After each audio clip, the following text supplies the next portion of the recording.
Cardiac cycle consists of all events occurring in the heart during a systole and the following diastole. Clinically, systole starts from the first heart sound and ends at the onset of the second heart sound. Diastole is between the second heart sound and the next first heart sound. Typically, a cardiac cycle lasts 0.8 seconds. Please subscribe to this channel for future updates. Click on the subscribe button. Press the bell icon after that for all updates. Sequence of opening and closing of the valves follow this dictum. Right-sided valves open first and close late. So if we are starting with systole, mitral valve closes at the onset of systole followed by tricuspid valve. This gives the M1-T1 sequence when there is a split first heart sound.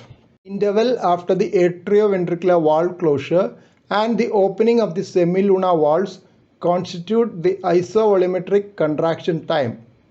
Next, the pulmonary valve opens followed by the aortic valve. At the end of systole, aortic valve will close first and pulmonary valve next, giving the A2P2 sequence for a split S2.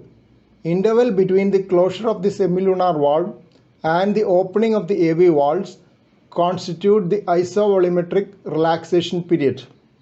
This is followed by the opening of the tricuspid and mitral valves in sequence.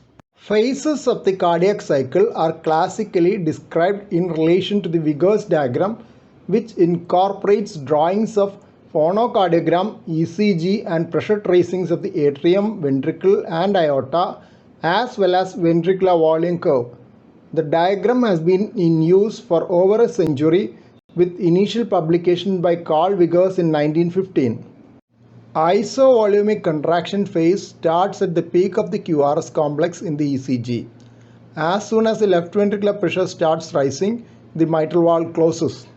After a short while, when the left ventricular pressure becomes more than the aortic diastolic pressure, the aortic valve opens.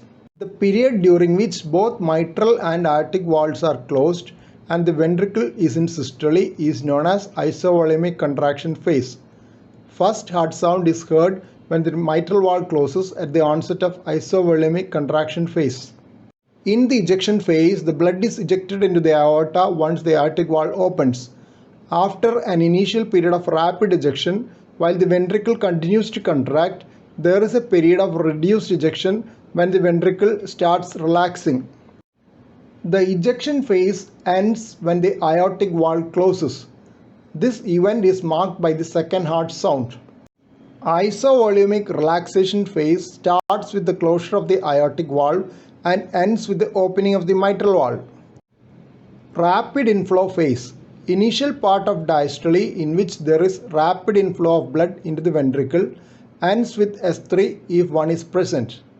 Ventricular volume rises steeply in the initial part of this phase. Next phase in diastole is the diastasis, during which there is very little change in the ventricular volume and there is almost equalization of ventricular and atrial pressures. In mitral stenosis, diastasis is absent as there is a constant gradient across the mitral valve. Atrial systole. Towards the end of diastole, there is a further increase in atrial and ventricular pressures and ventricular volume with atrial contraction. This is how atria act as a booster for ventricular filling. This is the time of presystolic accentuation of the murmur in mitral stenosis due to the enhanced flow across the mitral valve. This is absent in atrial fibrillation. Atrial systole starts at the peak of the P wave on the electrocardiogram, accounting for the initial electromechanical delay. Electrical systole of the heart. With respect to the ECG, systole starts at the peak of the QRS, accounting for the initial electromechanical delay.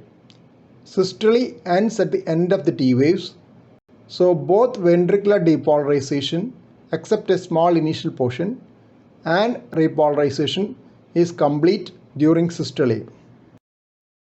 Here is the reference on Vickers diagram. Please don't forget to subscribe to this channel for future updates and click on the bell icon for all updates. Thank you.